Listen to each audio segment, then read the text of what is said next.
साल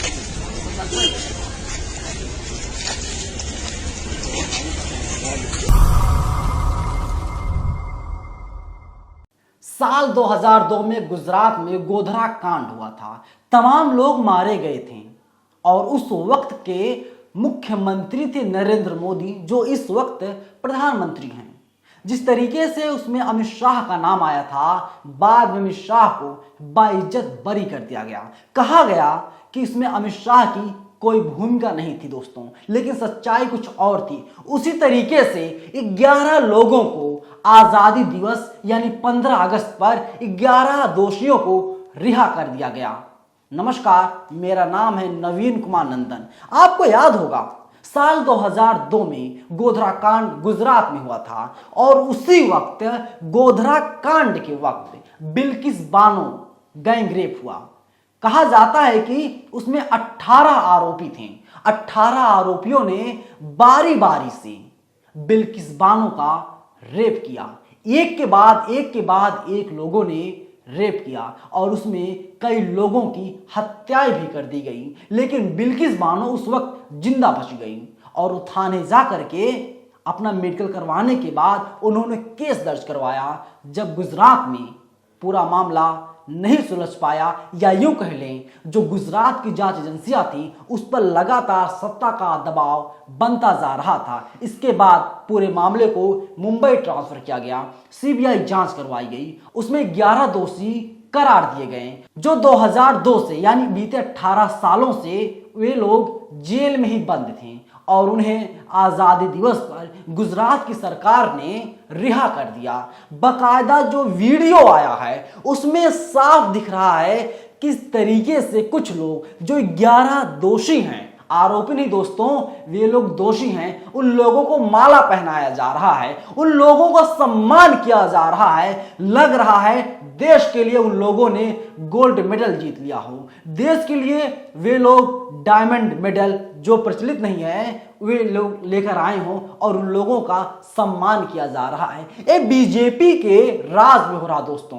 प्रधानमंत्री नरेंद्र मोदी जब लाल किले के प्राचीर से उंगली दिखा करके बड़ी बड़ी बातें कर रहे थे, महिला सम्मान की बात कर रहे थे, नारी सशक्तिकरण की बात कर रहे थे, उसी वक्त गुजरात का मुख्यमंत्री जो बीजेपी से है 11 दोषियों को बरी करवा रहा था। मामला सुप्रीम कोर्ट गया था। सुप्रीम कोर्ट जाने के बाद सुप्रीम कोर्ट ने कहा राज्य सरकार अपने हिसाब से जांच करवा ले, लेकिन पूरा मामला बीजेपी जुड़ा हुआ था दोस्तों, क्योंकि उस वक्त मैंने पहले कहा ना, अमित शाह का नाम जो इस वक्त देश के गृह मंत्री हैं उनका नाम जुड़ा था और उनके खिलाफ जितने भी गवाह थे सारे गवाह बदल गए, क्योंकि सत्ता का दबाव, सत्ता की हनक बहुत बड़ी चीज होती है दोस्तों। तो कुल मिला जुला करके इस वक्त अमित शाह ये साफ कह सकते हैं इसमें मेरा नाम था ही नहीं, जबकि उस वक्त की मीडिया रिपोर्ट कुछ और ही बयां कर रही थी। एक खोजी पत्रकार हैं, उनका नाम लेना ठीक नहीं है, उन्होंने बाकायदा रिपोर्ट किया है और बताया है अमित शाह जैसे तमाम लोग, जिसमें नरेंद्र मोदी भी शामिल है, इन लोगों के शह पर गुजरात दंगा हुआ था, गोधरा कांड हुआ था और गोधरा कांड में कई लोग मारे गए थे। लेकिन दोस्तों हम बात कर रहे हैं बिल्किस बानो रेप केस की। एक वेबसाइट में खबर छपी है, गुजरात में 2002 में गोधरा कांड हुआ था। 3 मार्च 2002 को दाहोद जिले के रंधीकपुर गांव में बिल्किस बानो के साथ गैंग रेप हुआ था और उसके परिवार के 7 सदस्यों की हत्या कर दी गई थी। जब वारदात को अंजाम दिया गया था तब बिल्किस बानो 5 महीने की गर्भवती थी। एक गर्भवती महिला का गैंग रेप किया जाता है जो महिला 5 महीनों से पेट से है, यानी पेट में बच्चा पल रहा है। माना जाता है कि 9 महीनों में मां किसी बच्चे को जन्म देती है। ठीक डिलीवरी के 4 महीने पहले एक के बाद एक गैंग रेप कर रहा है।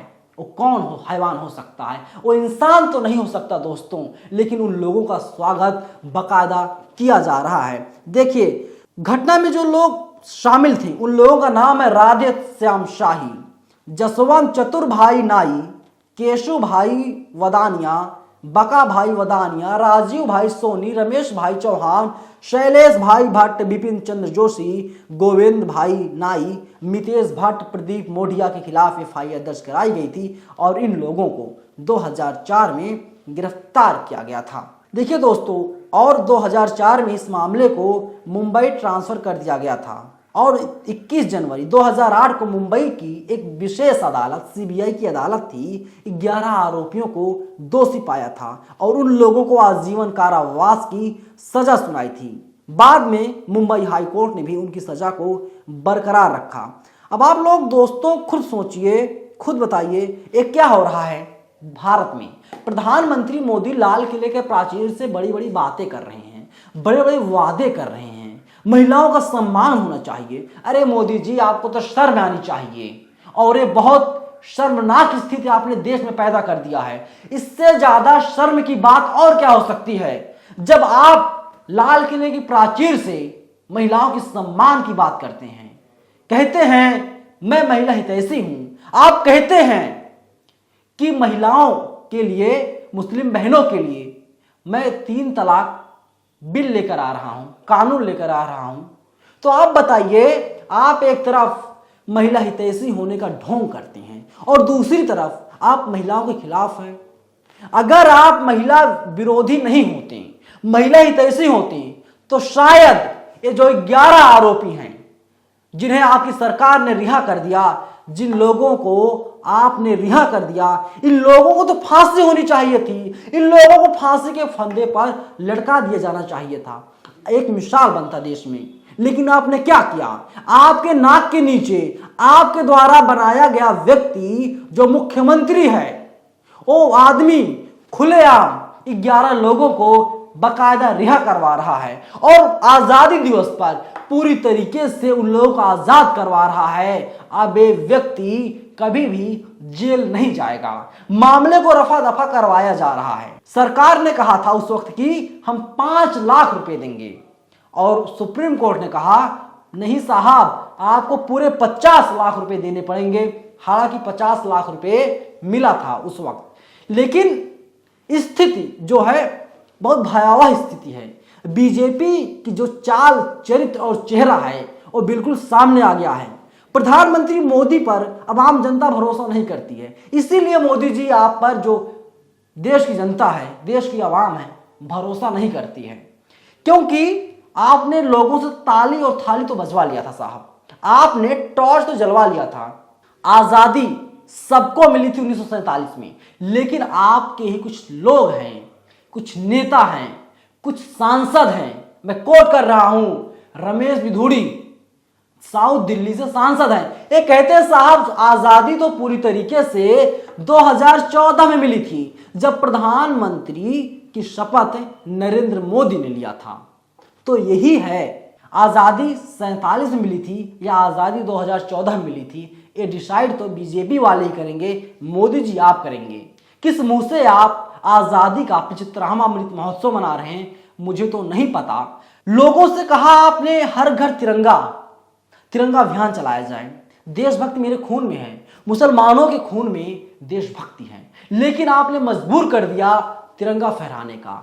जब कोई व्यक्ति राशन लेने जाता है, आप उसे फ्री में झोला देते हैं, उस पर मोदी की तस्वीर लगी होती है। लेकिन जब कोई व्यक्ति तिरंगे की मांग करता है या जब कोई बीजेपी का नेता प्रतिनिधि जाता है उनके घर पर, उनसे 20 रुपए से लेकर के 50 रुपए तक वसूली करता है, और किस नाम पर, तिरंगे के नाम पर। हमको बार बार सर्टिफिकेट देना पड़ रहा है, हम देशभक्त हैं, हम देशद्रोही नहीं है साहब।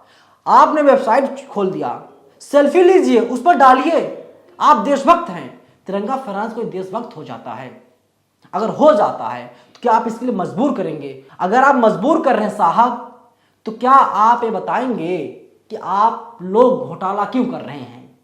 38 रुपए रेलवे कर्मचारियों के खाते से आपने काट लिया, बाकायदा आप लोगों ने नोटिस जारी किया था।